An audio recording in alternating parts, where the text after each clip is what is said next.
Assalamualaikum warahmatullahi wabarakatuh. Kali ini aku Kaisa Ferry akan bercerita untuk teman-teman di channel Kala Ferry.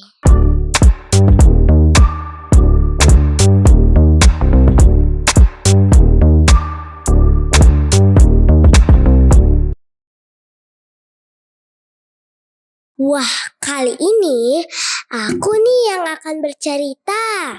Dan sekarang kita akan bercerita mengenai seorang wanita hebat, yaitu istri Rasulullah Siti Khadijah. Teman-teman, tahu nggak siapa orang pertama kali yang mempercayai kenabian Nabi Muhammad? Ia adalah istri Rasulullah sendiri, ya adalah Siti Khadijah. Setelah Rasul menerima wahyu dari Allah untuk pertama kali, Rasulullah pertama kali merasa badannya gemetar, nafas terengah-engah, muka beliau pucat, suara serak. Kemudian Nabi Muhammad pulang ke rumahnya, lalu tertidur karena lelah. Saat beliau tertidur, Siti Khadijah yang kebingungan melihat keadaan Nabi Muhammad, kemudian pergi ke rumah Waraqah bin Naufal. Waraqah adalah saudara Siti Khadijah yang terkenal alim dan ahli kitab. Lalu Khadijah menceritakan apa yang terjadi atas suaminya itu. Setelah mendengarnya, Waraqah berkata, "Wahai Khadijah, sesungguhnya Muhammad adalah seorang nabi bagi umat ini. Maka dari itu, katakanlah kepadanya supaya tetap tenang." Setelah mendengar penjelasan dari saudaranya, Siti Khadijah bergegas pulang. Ternyata Nabi Muhammad sedang tertidur. Namun kemudian badan Nabi Muhammad bergetar menggigil kembali.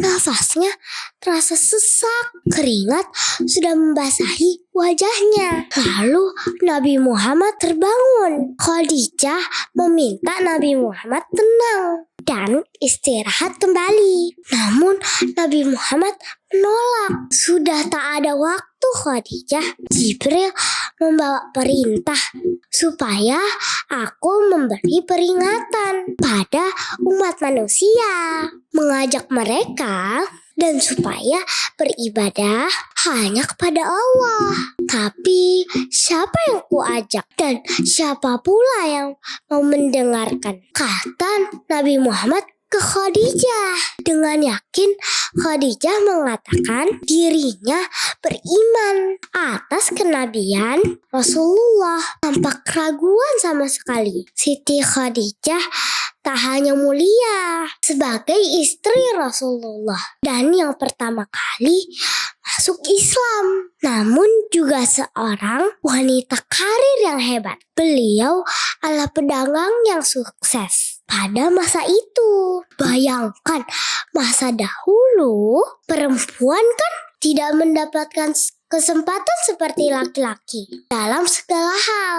Namun tidak bagi Khadijah. Ia mampu mengalahkan laki-laki dalam memimpin bisnis, sehingga menjadi pedagang, pebisnis yang termasyhur. Teman-teman tahu tidak seberapa kaya Siti Khadijah? Disebutkan bahwa 2/3 wilayah Makkah adalah milik Khadijah. Sangat amat kaya kan? Ditambah kekayaan Siti Khadijah dalam menjalankan bisnis. Namun harta tersebut tidak membuat Siti Khadijah mencintai kekayaan. Semua hartanya dipakai untuk perjuangan Rasulullah. Pilihan Siti Khadijah untuk mendukung Rasulullah serta beriman atas kenabiannya membuat Siti Khadijah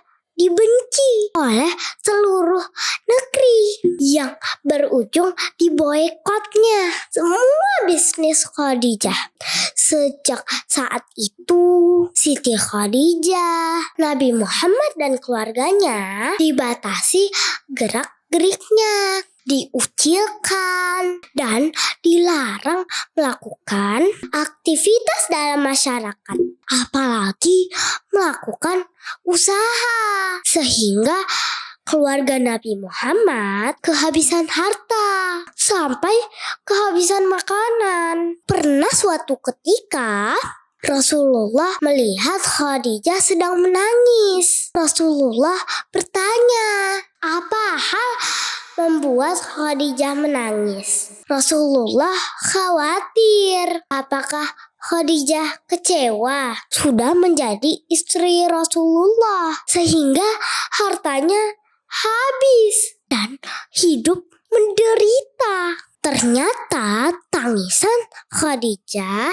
bukan penyesalan. Khadijah menjawab, wahai Rasulullah, sekarang aku tak punya apa-apa lagi. Tetapi engkau masih harus memperjuangkan agama ini. Wahai Rasulullah, sekiranya nanti aku mati sedangkan perjuanganmu belum selesai, sekiranya engkau hendak menyeberangi sungai, namun engkau tak mendapatkan rakit ataupun jembatan, maka galilah lubang kuburku, ambillah tulang belulangku, jadikanlah jembatan bagimu untuk menyeberangi sungai itu, supaya engkau bisa berjumpa dengan manusia dan melanjutkan dakwahmu. Inilah pesan yang menyentuh hati dari ketulusan Khadijah terhadap Islam adalah